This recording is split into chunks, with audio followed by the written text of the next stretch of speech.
I love it. The thing. They had the thing. The thing. You know what I'm talking about. Daily D-mail. What's a D-mail? That's not what it's called. I'll tell you how you do it. You play your game while listening to an audiobook.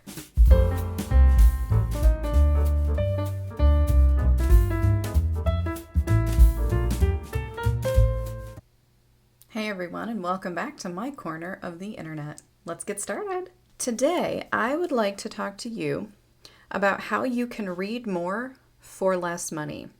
So I think all of us have walked into a bookstore, gotten the pile of books that we wanted to purchase, and then balked at the price of it. Books have always been a money drain for people with a reading hobby. And I know that I have suffered through some sticker shock over the years, for sure. Especially at the beginning of this year when I really got back into reading for the first time in a long time. And I went to the bookstore as part of that, and I purchased, I think 6 or 7 books. Maybe not even that many. It was well over $100. And at the time, it was me getting back into my favorite hobby, and I was willing to pay, but I cannot always do that.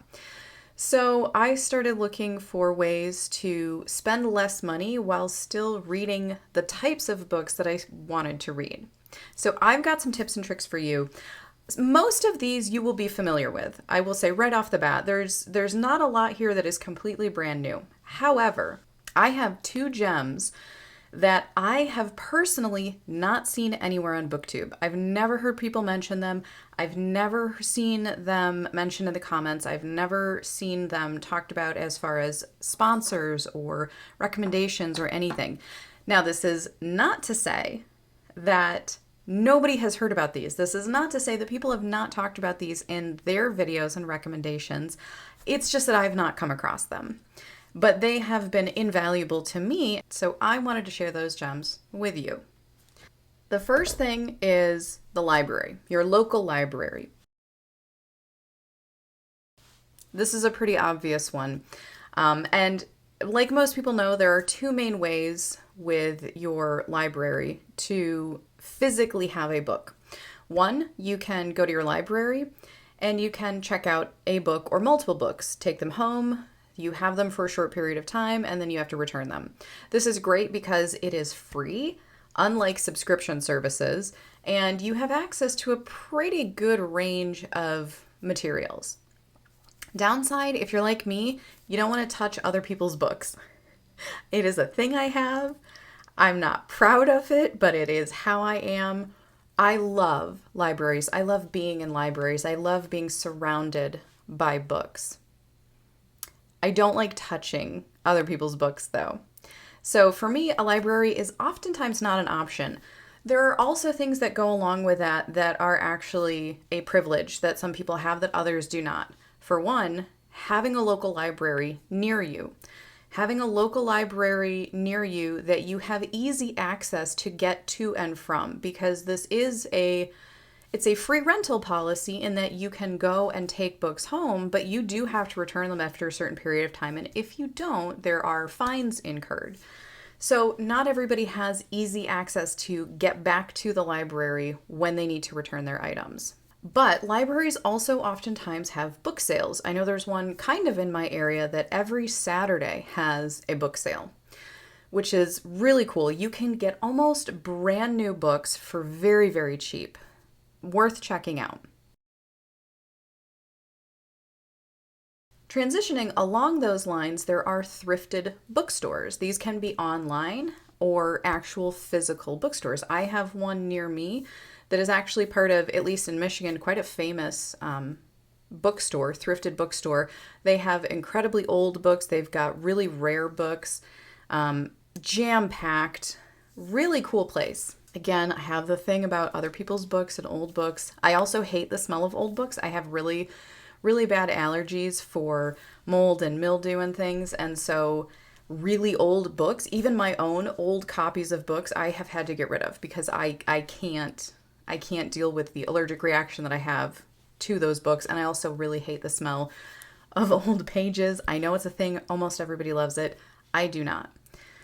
But Thrifted bookstores can be a really great place to find, people will pick up books and then they will unhaul them because they just either don't have room or they read them and they don't plan on rereading them. So you can find really good quality books at thrift bookstores. Additionally, there are thrift stores that are not bookstores. They're just thrift stores. You go there for clothes and furniture. A lot of times they will also have a book section. Now this is going to be much smaller. You're not going to have a huge range of material to pick from. It's going to be what you see is what you get. However, you can find some gems here and there, so it can definitely be worth checking out a local thrift store and checking out their book section. Similarly, you probably have seen at least somewhere in your area the tiny libraries or the little libraries, depending on what they're called in your space. And they're just tiny little, they almost look like birdhouses, but they have usually a glass front door. And it's just this little house on a post. And it's either in, it's usually in the grass on the easement or in somebody's front lawn. It can be at schools. It can be in, near parks. It can just be random places around your neighborhood. And usually either on the front or somewhere on the side, you will see tiny free library or little free library. And it's a give and take. So you can look through whatever books are in there. They're free to take, anything in there. If you can, it's recommended a lot of times that you try to leave something in return, but you don't have to. And these libraries are to help fill in the gaps for people who don't have access to books otherwise. They don't have access to libraries or bookstores otherwise.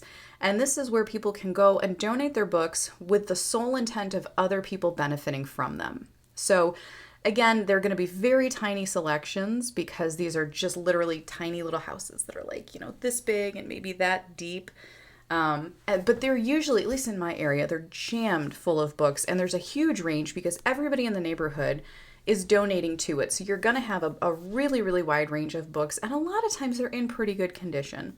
I know in my area there are quite a few schools around, and so a lot of times I will see children's books, picture books, young, really, really young readers to middle grade books, which is kind of nice because those books are expensive too. And if you have little ones in your life that you're trying to find something for and you don't have the money to spend on a ton of these kids' books, but you want to help encourage them to read and enjoy reading, those tiny book libraries, little free libraries, are a great place to check out. Now you've got your standard bookstores. Bookstores are bane of my existence, love of my life.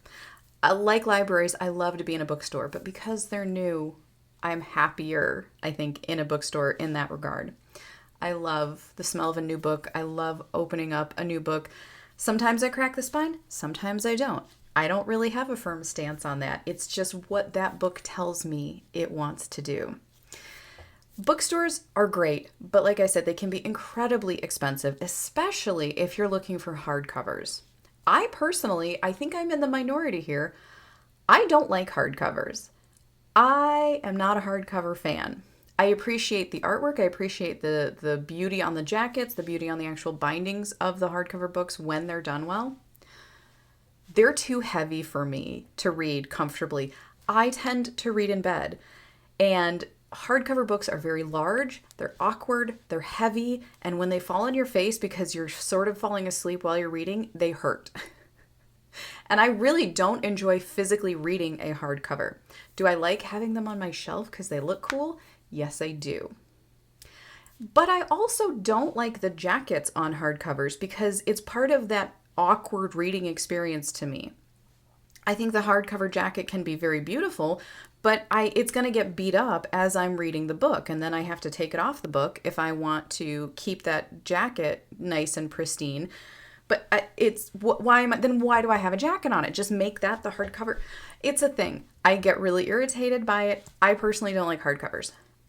From most of the videos that I see, though, it seems most booktubers, at least the ones that I've come across, tend to prefer hardcovers. They're in love with the hardcovers, and very likely because of the reason I like them is they look really nice on the shelf. They have a very aesthetically pleasing presence in a home library, but they're expensive. So the things that you can do at a typical bookstore to try to save money: sign up for a reward system with your local bookstore if they have one. Now, I know one of the only bookstores I really have access to is Barnes & Noble. It is not my favorite chain. I miss my Borders books because to me that felt more like a jam-packed random library, but it was all full of brand new books. Barnes & Noble to me has always been like they focus more on the aesthetic of the bookstore, which is fine, but that just means there's less space for books. However, they are a good bookstore. Unfortunately, their rewards program does have a cost with it. I forget what it is. I think it's like $25 a year, if I'm not mistaken.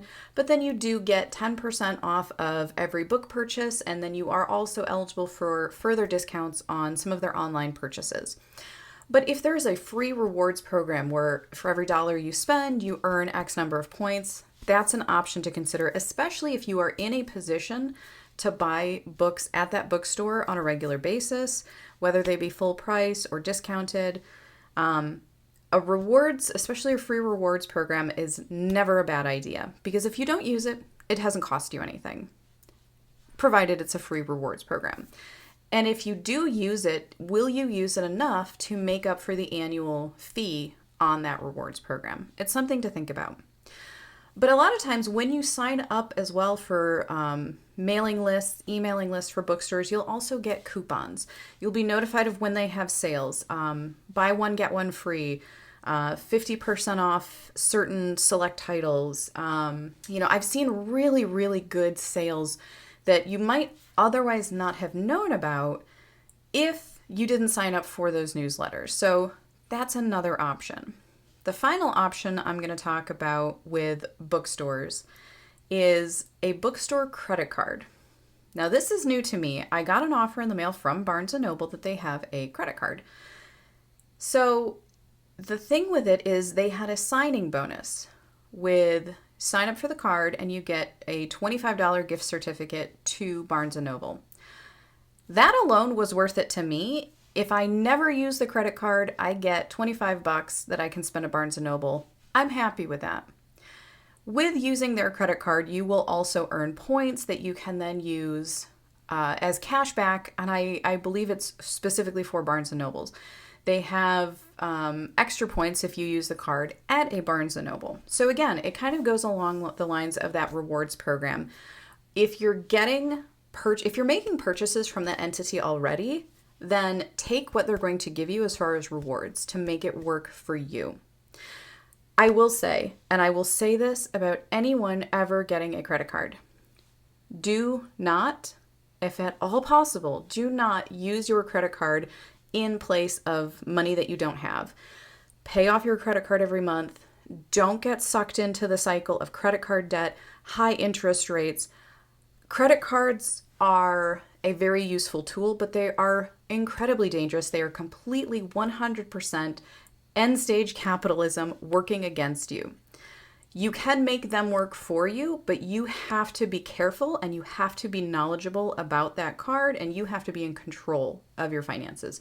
So please do not get a credit card for a bookstore. Go buy every book your heart has ever desired and then have no way to pay the credit card bill. So disclaimer, be super, super careful with credit cards. But if that's something that you can do responsibly and easily, that is another way to make a bookstore work for you. Okay, so we're going to swing to our ebooks and our audiobooks. This is where I have been living lately, is with audiobooks. If you are fine with reading ebooks and listening to audiobooks, instead of having to have a physical book, these are some options that might work for you. For one, I recommend Libby. I've heard it referred to as Overdrive in some areas, and I believe they may have been two separate apps at one point. I think they are combined now, because when I look it up, it says Libby by Overdrive. But look up Libby or Overdrive. What this is, it is a virtual library that is connected to your actual physical local library. So if you don't have the ability to get to your local library on a regular basis, you can still use the library app tied to that library. So what you will need to do is make one trip to your local library and get a library card. While you're there, check with them what their Libby code is. There is a PIN that you have to enter when you sign up for Libby, and you put in your local library name and your library card information. There is a PIN that you will have to use. Libraries will use different PINs for people. My local library uses the last 4 digits of the phone number on your account as your PIN.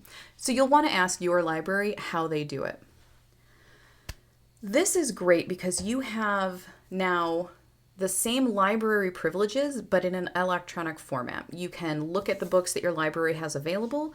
You can look at the audiobooks that your library has available.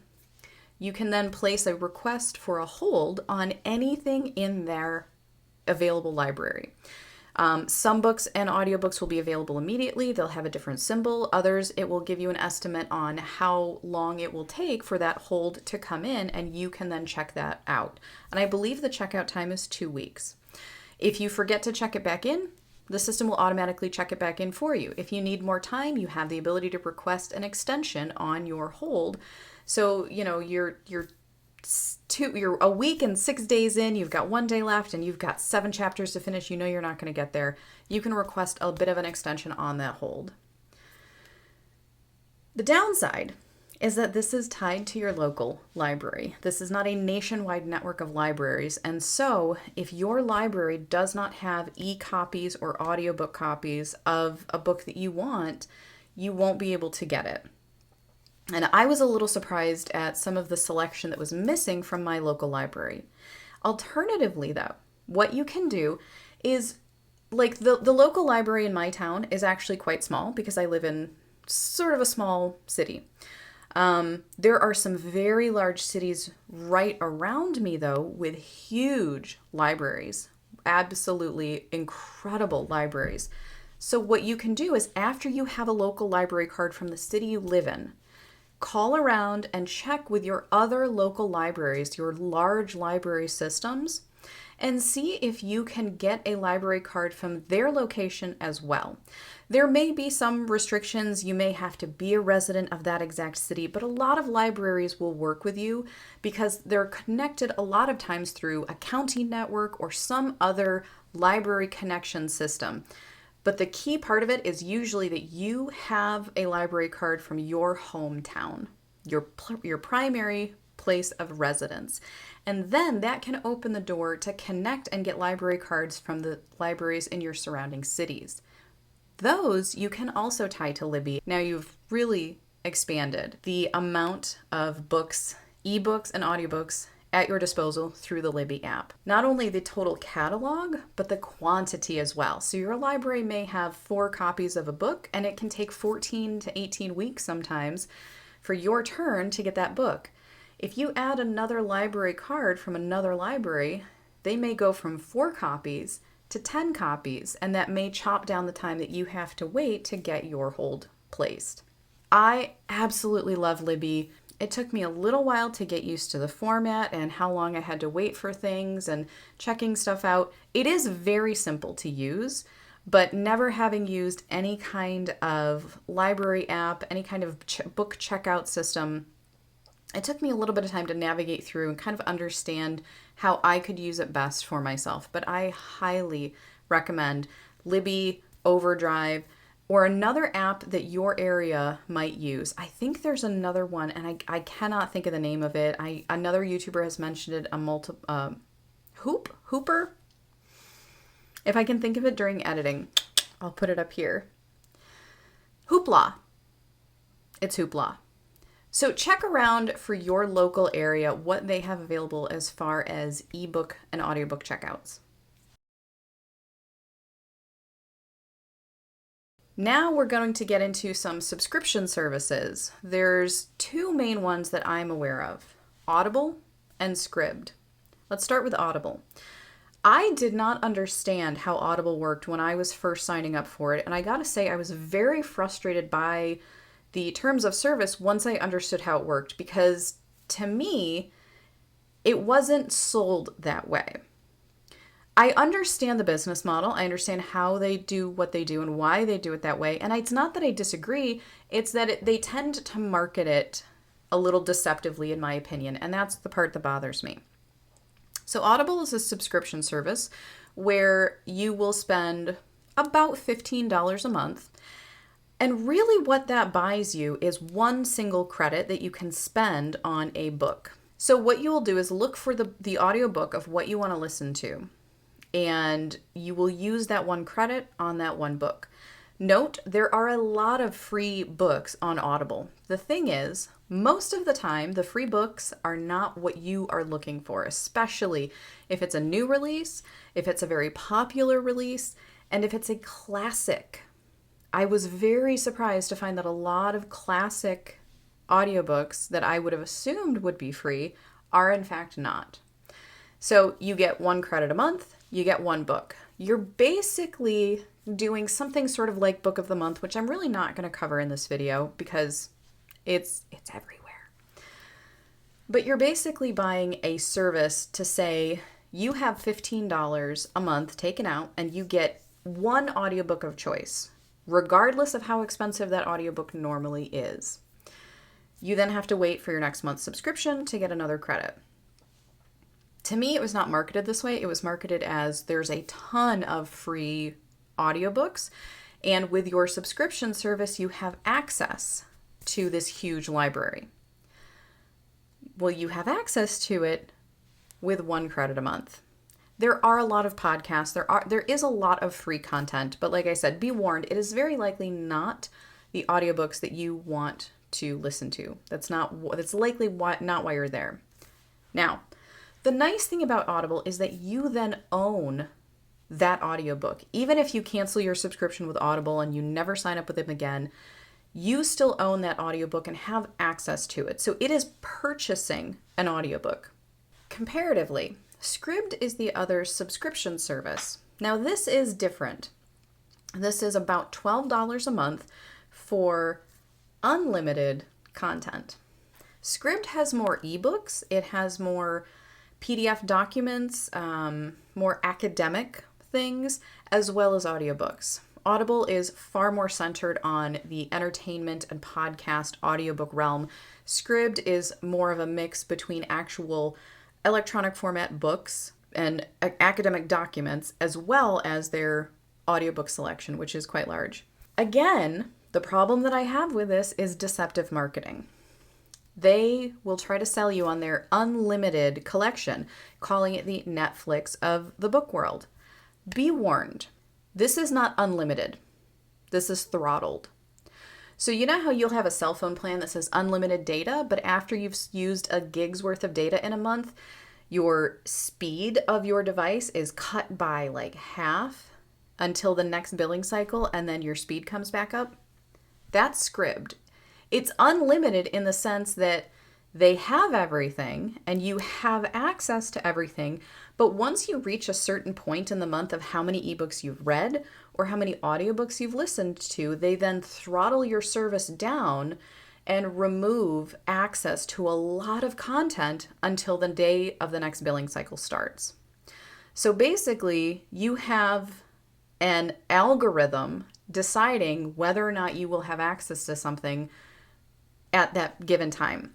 So I actually was reading a number of people's blogs and comments about this, and they all expressed the same frustration. They would pick 2 or 3 audiobooks to listen to for the month. They would get about 60 to 70% of the way through their 2 or 3 books that they wanted, and then they would be looking at their saved list of what to look for next, and every single one of them would be unavailable. How is it limited if they're unavailable until your next month's billing cycle? So because it is an algorithm on the back end, it does seem that it's not that you get 3 audiobooks a month or you get 4 ebooks a month. There is something running in the background that is saying, okay, they have listened to this genre or this level of popularity. They're looking at this content, and so we're going to throttle that same content and force them into anything else that is available. And that is how they continue to say they're an unlimited service, because they restrict you from the content that you have saved and that you want to listen to next. And they give you everything else that you have zero interest in, but that's available to you. I personally find that incredibly deceptive. Apparently it was marketed far more as the unlimited. I did see on their website now, they do have a little bit more of a disclaimer about how their system works, but they really don't go into it very clearly. They do say, though, that some content will become unavailable after a certain amount of your consumption of it, and it will become available again the next month. In that way, though, I don't see how it's not how it's any different, but how it is arguably better than Audible, which, like I said, I had problems myself with how they marketed that. So the difference is you get more content per month with Scribd for a couple of dollars less, but you don't know when it's going to cut off your access to it. The other thing is that with Audible, once you've used your credit, you own that audiobook forever. Scribd is like Netflix in that it is a true subscription service. Once you stop subscribing, you have no access at all. If you really loved that audiobook that you listened to last month, you don't have access to it. You have to go get it from somewhere else. In that way, one might be much better for you than the other. One of these may be a great option for you, but be aware of how they work before you get sucked in to actually paying a monthly subscription. Thankfully, both of these services do offer typically a 1-month free trial. So it could be worth checking out, but just set that reminder for yourself before they're actually going to start billing you to see if you want to continue with that subscription. And that's true of any subscription service. Reevaluate from time to time and make sure you're not paying for a service that you're really not using. The other thing I did forget to mention about Audible is that in addition to the 1 monthly credit that you're paying for with your $15 a month, they also do have sales. I think I'm on my 2nd month of my Audible subscription, and I'm still not sure if I really need it or not. I don't need it. Let's put it that way. I'm not sure if I really want to keep it or not. But what I do like is it seems like every month or so, I will get a notification that they have a credit sale where they basically will give you purchase a 3-credit bundle for like 30% of what it would normally cost. So Audible gives you with your subscription service 1 credit a month, and they also then discount what you can purchase separately. So let's say you get your credit and you got 2 books, you can't decide between them. You use your credit on 1 book, and then you go and actually purchase the other book. Because you have an Audible subscription service, that purchase will be somewhat discounted for you. Alternatively, they'll have a credit bundle where you can get 3 credits for, I think it's 30% of what it would normally cost for those 3 credits. So you're getting 70% off. To me, that's a huge discount, and I actually did find that worth it. I did purchase one of the credit bundles. On top of that, Audible has a daily deal. You'll get an email once a day with the deal of the day, a heavily discounted audiobook for usually under $5, and it'll tell you what the book is and the synopsis. So far, I haven't had them send me a daily deal that I was very interested in, but I do like the ability to have a heavily discounted audiobook. Next option, your e-readers and the software that goes with them. So I have an iPhone, and so I have Apple Books automatically. Apple Books, along with Nooks and Kindles, have their own e-reading services. The nice thing about Kindle is that you can just put the Kindle app on your phone, and there's also the Kindle, I believe there's still Kindle readers. There's Nook readers from Barnes & Noble. You can actually read your books on those devices, but that is what that device is for, is e-reading. They come with their own free content. Apple has a huge list of free books. Most of them are classics, which is my preferred genre. So I actually downloaded a boatload of classic literature so I don't have to purchase a physical copy of it. And if I read it and then want a physical copy, I can then go find the copy that I want. Apple Books also has monthly best books under $5. There are some very heavily discounted free or really discounted e-copies of books in the ebook devices that you can check out. There's also, I think Kindle has a Kindle Unlimited service. I don't have a lot of info on that. Honestly, I'm not the person to ask. I am not that interested in the Kindle service, and so these are my tips that I have personally used. This isn't just like a generic, I'm going to include everything under the sun. But if you want to check that out, you can check out Kindle and Nook to see what deals they have available for their e-reading services. Okay, now we get to my favorite part. These are my two gems that I've never heard anybody talk about before. So the first is for ebooks and the second is for audiobooks. The first one I found years ago. I don't know how I came across it, but I randomly got it as an advertisement and I tried it and I love it. It's called BookBub, BookBub, BookBub. It is a website and I will leave the link down below. Go to the website, create an account. You will then pick your preferred genres and some reading selections of books that you either have or that you want. BookBub will then send you a daily email with 5, 6, 7 books, ebooks, heavily discounted. We're talking less than $2 in most cases. And it will give you selections that it thinks you would enjoy reading based on your selections that you created on the website in your profile. What's awesome about this is that it gives you the links to where you can get this exact deal in multiple formats. Apple Books, Kindle books. It will have all of your options below every single title that it shows you as discounted. I cannot tell you how much money I have saved. Even ebooks, an ebook itself being cheaper than a physical book, these are cheap ebooks that people want to read. There's classic literature in here. There's contemporary literature in here. There's new releases in here. Absolutely fantastic service. I love it. You can always go back into your profile in the website and tweak your book preferences because you might be getting, somehow I started getting Westerns and I'm like, why am I getting Westerns? I'm never in my life going to read a Western. So I went back into my profile and I realized that one of the selections, can kind of lead into that genre. I deselected it, no problem since. Absolutely love this service. I didn't think this could be topped. And then BookBub recommended to me a service called Chirp. Now, I've mentioned these a couple of times on my channels, but I've never really gone into it explaining them. Chirp is the exact same thing as BookBub, but for audiobooks. So you download the Chirp app, which is its own specific app. In order to get your books, though, you're going to go into the Chirp website. You're going to do the same thing. You're going to create an account, and you're going to pick the books that you want to read, your genres, and what you do own or have read. It will then send you a daily D-mail. What's a D-mail? It will then send you a daily email with heavily discounted audiobooks. The reason that I love this is because, yes, you can get a lot of these books free in Libby. You can get them through Audible.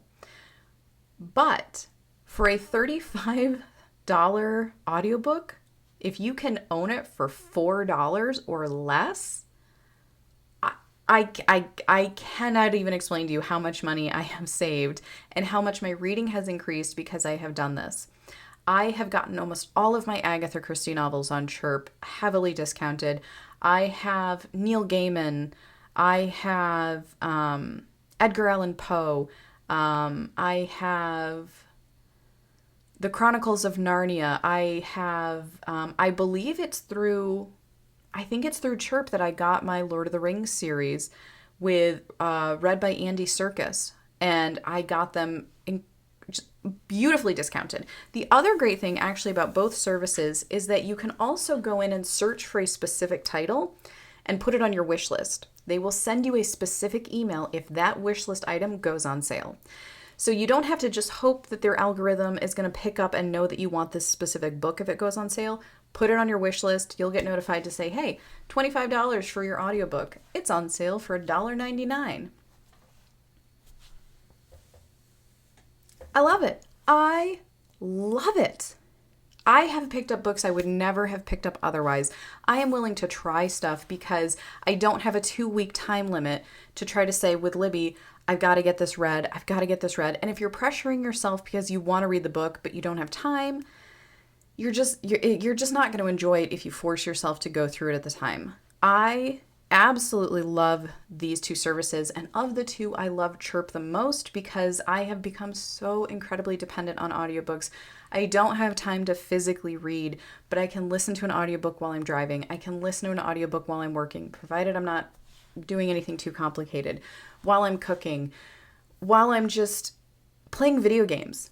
I have not had a lot of time to play video games, and most of the time I have to decide, do I want to play my video games or do I want to read? And it hurts to make that decision. It really hurts. And then they had the what's it called? Why can't I think? The thing. They had the thing. The thing. You know what I'm talking about. Thanksgiving sale. That's not what it's called. Black Friday. They had their Black Friday sale on the Nintendo eShop. I was able to get a bunch of games that I have wanted to play, but there was no way I was going to spend that much money doing it. And I got a bunch of games, and then I thought, oh my gosh, I have so many books I have to read. How am I going to do this? I'll tell you how you do it. You play your game while listening to an audiobook. Try pairing your game with an audiobook of the same genre. Or play a game that you don't have to pay that much attention to, and the audio isn't that important, and you can listen to an audiobook while you're doing it. Either way, you do you. But this is a great tool, and I cannot say how much I love Chirp. I absolutely love it. I love it. I love it. I love it. I have used all of these tips, but when I found Chirp, I was over the moon. Couldn't be happier with it. You can delete the books out of the Chirp app, but you still own them, and it will re-download them anytime you want, and that can help save space on your device if you're running out of space. Know that you can delete, and it will still have a placeholder for any time you want to re-download it. You can speed up the volume.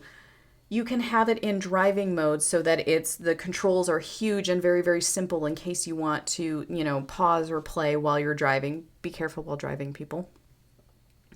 You can bookmark things in Chirp. It's great. It's great. I love it, and I highly recommend it. So that's it. That's it. These are my recommendations for how to read more, but cost less money for you. Put more money back in your wallet and spend it on video games is what I recommend, truly. Take that money from books, put it in your video games. Now you have 2 amazing libraries. I do just want to say as a disclaimer, I am not sponsored by any of these. Absolutely none of these. I have never spoken to any of these companies. I do not have any stake in this. I am not benefiting from this in any way. I am not sponsored. I am not receiving gifts from any of these companies. They don't know I exist other than they have my personal information because this is where I buy my stuff through. So these are just literally my personal recommendations that I have used. Tiny channel, 10 subscribers. Unless you're watching this in the future and I have absolutely blown up and I have 5,000. Is that a lot? That's not a lot. It would be a lot to me though. I have 10 subscribers. I have 10 subscribers right now. 5,000 would be a lot. So if you're in the future and you're watching past me, that's awesome. How did you get to the future? Did you just live through it? Do you have a TARDIS? Are you the doctor? If you're the doctor, come pick me up. Let's get out of here. This is ridiculous.